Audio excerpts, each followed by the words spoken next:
সিঞ্জিনী চক্রবর্তী ছোট পর্দায় অত্যন্ত পরিচিত মুখ। নায়িকা ও খলনায়িকা দুই ধরনের চরিত্র এই পর্দায় সিঞ্জিনীকে দেখেছেন দর্শকরা।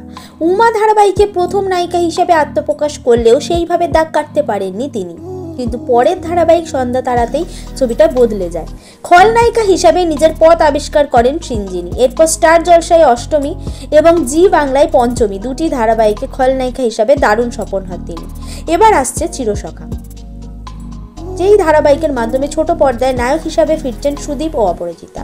আর শুধু তারাই নয়, ফাল্গুনী চট্টোপাধ্যায়, অনুসুয়া চৌধুরী থেকে লাভলি মৈত্র, এক ঝাঁক পুরনো মুখ এই ধারাবাহিকের মাধ্যমে আবার ফিরে আসছে টেলিভিশনে। আর এদের সঙ্গে ফিরছেন সিঞ্জিনীও, তবে এবার আর খলনায়িকা নয়। লীনা গঙ্গোপাধ্যায় সিঞ্জিনী চরিত্রটির মাধ্যমে একটা চমক দিতে চাইছেন। ঠিক কী ভূমিকায় দেখা যাবে সেটা এখনও পরিষ্কার জানা যাচ্ছে না। এমনই বিনোদনের প্রতি মুহূর্তের হাঁড়ির খবর তাড়াতাড়ি আপনাদের কাছে পৌঁছে দিতে বদ্ধপরিকর টাইমলাইন অ্যাপ্লিকেশন। নায়িকা না খলনায়িকা, আপনারা কোন ভূমিকায় দেখতে চান সিঞ্জিনীকে? মন্তব্য করে জানান আমাদের মন্তব্যের বাক্সে।